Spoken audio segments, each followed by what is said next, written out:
Bismillahirrahmanirrahim. Assalamualaikum warahmatullahi wabarakatuh. Kami sebagai ayah Titi Sanango ingin memperkenalkan patutih bagi muda-muda, terutama dengan muda kini banyak yang tak paham adik Jawa Nagari. Kini kita makanya kita kini ambo sebagai generasi ingin mengungkit kembali anang yang terjadi di dalam adat kerapatan. Adat kerapatan kini ko Adi Star Marhuhun inyo batanyo mengenai inyo idik di rantau. Kalau idik di rantau ko bakato di muku-muku, kok bajalan di lili, paliaro kato lidah kaki dan aku kata itu nampak luana. Yo kini wak calia anak muda kini banyak yang tak paham. Contohnya tak paham cara mengicik sebagai orang tua, arago-marago itu namanya.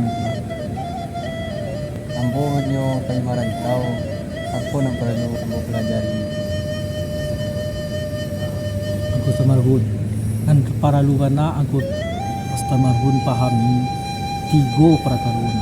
Pertama, minuman, narkoba, padusi. Insya Allah pai marantau salamai. Padusi pada kaji di badan ini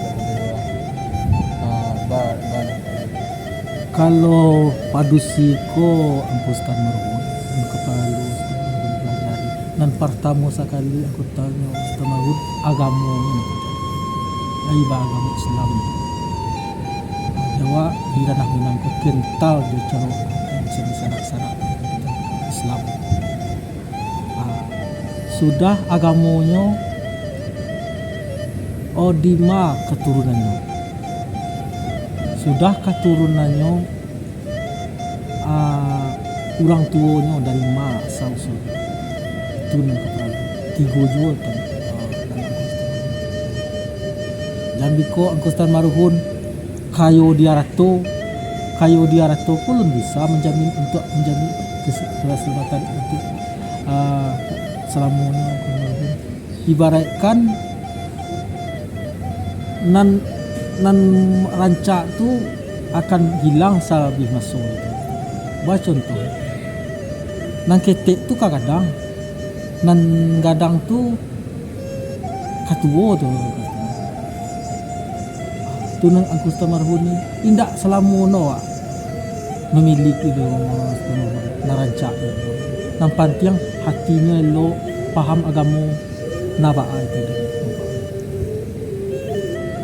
Di ko kadang kalau misalnya lah menjadi semanda orang apa sih nami perlu paham. Tiga jo perkaranya angkus tamarhun lapik buruk, langang hijau, kacang yang tiga dan kampe ini nan lapik buruk ko suko magisian. Kalau nan ko pangkabala lah kan kacang yang ko adu madu. Kalau nan ini ama itulah nan dicari sebagai rasul angkustan. Pandai-pandai lah angkustan mahun dia kajadiran semando, dia menilai semando. Itulah angkustan. Cara di kampung pada kayo cobalah lagi ada ketika kawak ketika Idik bakampung idik banagari bakamanakan barangkali angkustan pahami. Yang pertama awak sebagai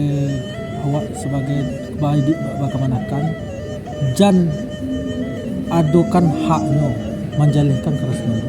Nan tugas mando ndak bisa awak mambil dong kustamarhun rancak nagariko di kampung ko di Rasmando kustamarhun, tapi awak menjalihkan jan manitih manjak utang sabalah bila pilih kasih bak kita orang ini jan pilih kasih jadi sebab niko pantang sianu ko kayo aku siko ko kayo ana niko bailaan itu ndak boleh tu ko bak iyo bak keturang anak di pangku kamanakan di bimbing orang kampung dipertinggalkan bu sebagai mama dia sebagai orang gaib ambo bela dia kamanakan ambo dia anak ambo bela itulah nanti jadi di dalam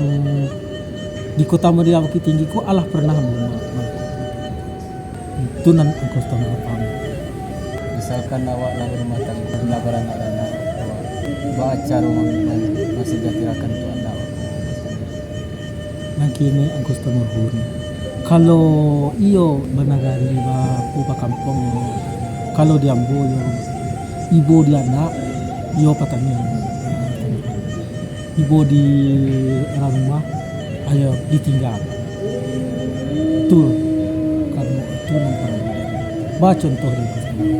Kalau seandainya angku stan meruhun ibu dia nak, angku stan meruhun balikan oto kini oto tu inyo alum paham makulah baca rono idi cara bakarajo nak paham cara apa ini tentu malandi sini membunuh anak angku stan berarti banci kana kalau rumah nan pala rumah ditinggalkan bukan ditinggalkan selamanya dicaliak-caliakkan itu dia sedang jangan di pokoknya sesuai hak dan kewajiban awak sebagai laki-laki dilakukan itu di situ itu pertanggungjawabkan tuh dia kira itu itulah yang bisa menggalikan keputusan. Kalau anak-anak nak nguruk ini angkutan pun banyak. Itulah angkutan marpun paham itu inok manuangilah namanan elok namanan buruak disitulah angkutan menilai. Kalau nagari ini nagari lah tuh. Gunung pun lah banyak. Gunung Merapi baru-baru kemalah tuh. Itu kalau nak hati-hati kini aku mahun. Ada kejadian petanggal Timaru di Musaji orang gari Musaji. Kalah tuh nagari. Lo ajar situ nalah mereka karena untunglah di kelak punya sekolah. Masih ada yo orang mengaji anak titik menangis dulu. Masih ada yo ibu ni dan satu. Kok sakit tu marhum kamu digolongkan. Konan sakit tu dilawukan tu aku setengah. Nak tentu kita mayu manidoi. Oh, terima kasih banyak Pak Sandayo. Terima kasih ayo sama-sama aku setengah. Ayo ambo sebagai salong titisan ambo minta terima kasih dan sakadang-kadangnya kok nan untuk diambo sebagai untuk mengatasi untuk nan mudo-mudo untuk memahami kata-kata ambo itu. Diambo dapat ibadah di angkutan marhum sebagai pelajaran dulu. Ambo sudahi dengan membaca Assalamualaikum warahmatullahi wabarakatuh. Maaf yang sebesar-besarnya bila ada salah kata dan janggal. Terima kasih buat yang sudah bergabung. Jangan lupa subscribe, like, komen, dan share.